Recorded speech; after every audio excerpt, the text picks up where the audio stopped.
کہاں ہے بیگم تمنا کلیم؟ بولو.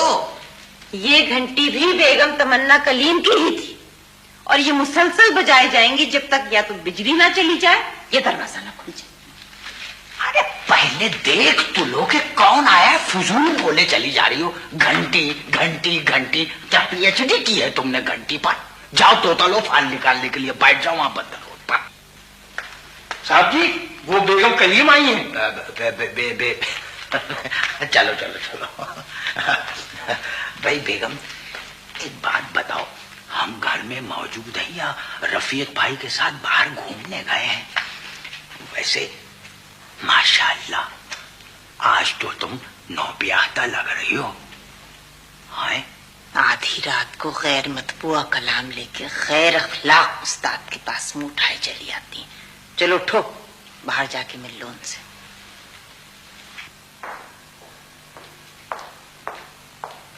آداب بھابھی. رہو. بھائی یہ خالی رہو سے کیا مراد ہے آپ کی بیگم؟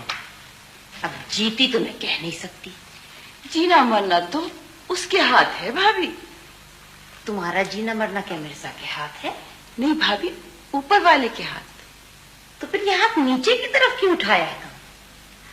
وہ مونڈا اترا ہوا ہے نا، ہاتھ پورا نہیں اٹھتا. شاعرہ کا مونڈا اتر گیا. کیا انوکھی سے اصلاح لینے گئی تھی؟ بیگم بیگم ہر وقت کا مذاق اچھا نہیں لگتا. بیٹھو بھائی بیٹھو. شکریہ. کبھی کبھی انسان کو سنجیدہ ہو جانا چاہیے. اگر زحمت نہ ہو تو ایک کپ چائے لے آئیے.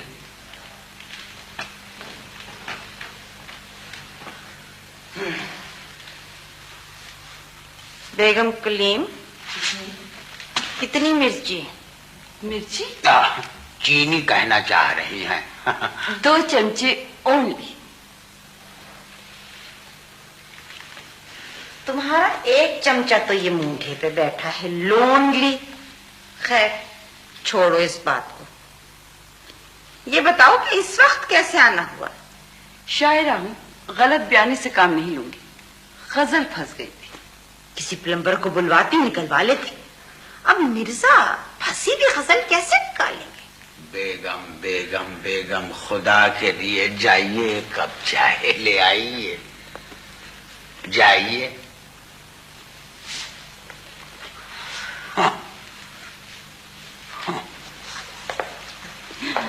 میں پوچھتی ہوں، کبھی آپ نے ان کی اصلاح کرنے کی کوشش نہیں کی مرزا جان؟ آہستہ بولو، ہو سکتا ہے وہ یہیں کان لگائے سن رہی ہو. پر جان کہنا تو خلوص کی نشانی ہے. ارے چپ ہو جاؤ، اگر اس نے سن لیا تو ہمارے خلوص کی بربادی ہو جائے گی. مرزا صاحب آپ اپنی بیگم سے اتنا کیوں ڈرتے ہیں؟ کلیم تو میرے سے نہیں ڈرتے. ارے صاحب، کلیم صاحب ٹھہرے مہذب وفادار انسان، وہ آپ سے کیوں ڈریں گے؟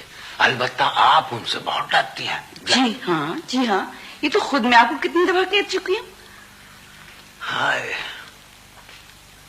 ایک ہمیں دیکھی 30 برس ہو گئے، آج تک ہماری بیگم ہم سے نہیں ڈری. خیر چھوڑیے. اچھا یہ بتائیے کون سی غزل ہے؟ یہ رہے 7 شعر. لائیے. بیٹھو وہاں، بیٹھو وہاں، بیٹھو بیٹھو. ارے بیٹھو. تم کیا چاہتی ہو کہ 4 آدمی مجھے کاندھے پہ لے جائیں اور تمہارے یہ 7 شعر یہیں پڑے رہے؟ توبہ ہے، آج تک میری نظر سے اتنا ڈرپوک ادیب نہیں گزرا. ادیب تو بہت بہادر ہوتے ہیں.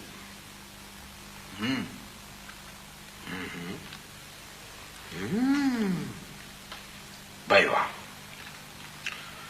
بڑی ترقی کی ہے صاحب آپ کے خیالات نے. مگر مجھے یہ کہتے ہوئے افسوس ہو رہا ہے. کیوں؟ کیا غزل وزن سے گری ہوئی؟ جی نہیں، یہ غزل وزن سے نہیں، البتہ شرم سے گری ہوئی ہے. کیا مطلب ہے مرزا صاحب؟ کیا خرابی ہے اس غزل میں؟ کیا خرابی ہے اس غزل میں؟ 7 اشعار ناقابل طباعت، ناقابل سماعت، ناقابل ضمانت. ارے اردو ادب میں کسی مرد نے ایسی شاعری نہیں کی جیسی آپ نے کی ہے. ارے آپ کے شعر کے سامنے منٹو کا سارا کام چیونٹا ہے, چیونٹا. اور فہمیدہ ریاض کی شاعری چنا, وہ بھی بغیر بھنا. ارے یہ اشعار جرت کے منہ پہ تماچا ہے, تماچا. لیکن مرزا صاحب انہی ساتوں شعروں نے تو دبئی کا مشاعرہ لوٹ لیا تھا. اسٹیج پہ لوگ چیخ چیخ کر واہ واہ کر رہے تھے.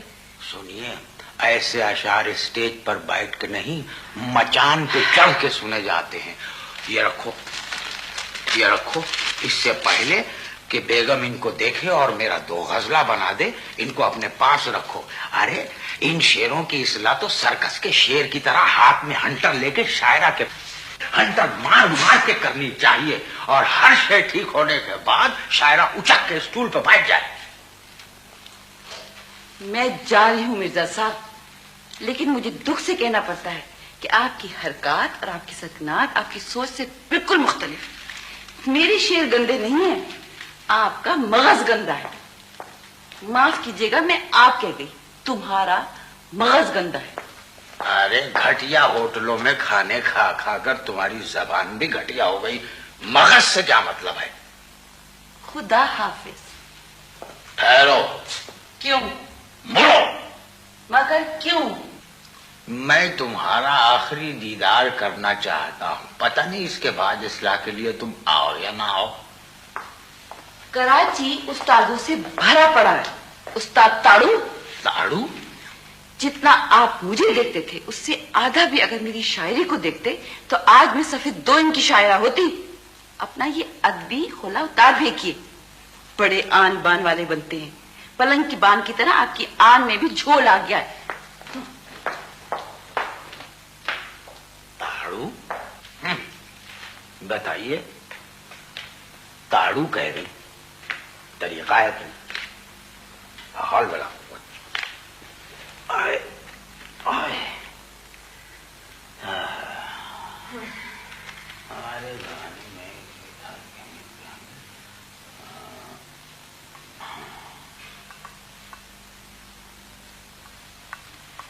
پھنسے ہوئے شیر لائی تھی, مگر گئی ہیں بپھرے ہوئے ببر کی طرح, بری طرح کچھار رہی تھی. چکر کیا ہے؟ کچھ نہیں, یہ کپ یہاں رکھ دو. ایک کپ بنایا ہے اپنے لیے. بات سنو بیگم, کچھ خدا کا خوف کرو. ارے بھائی تم ادبی گھرانے کی بہو ہو. یہ چائے بنایا تھا غلط ہے, چائے بنائی تھی. چائے نہیں, جوشاندہ ہے. بنائی تھی. ارے بھائی بنایا تھا ٹھیک ہے. اچھا بتاؤ, کیا کہہ رہی تھی, کیا ہوا؟ کچھ نہیں, چھینک آ رہی تھی ان کو. میں نے کہا کہ بھائی مجھے چھینک سے سخت نفرت ہے, باہر جا کے چھینکو. تو گئی ہیں وہ نکڑ پہ چھینکنے کے لیے آتی ہی ہوں گی. فضول باتیں مت کرو مرزا, صحیح صحیح بتاؤ. اور ہاں, وہ تمہیں مرزا جان کیوں کہہ رہی تھی؟ ارے دیکھو دیکھو دیکھو, اصل میں وہ خان کہنا چاہ رہی تھی, نقطہ پھسل کے نیچے آ گیا, اس لیے وہ اچھی طرح ادا نہ کر سکی. شک کو انٹرنیشنل شک,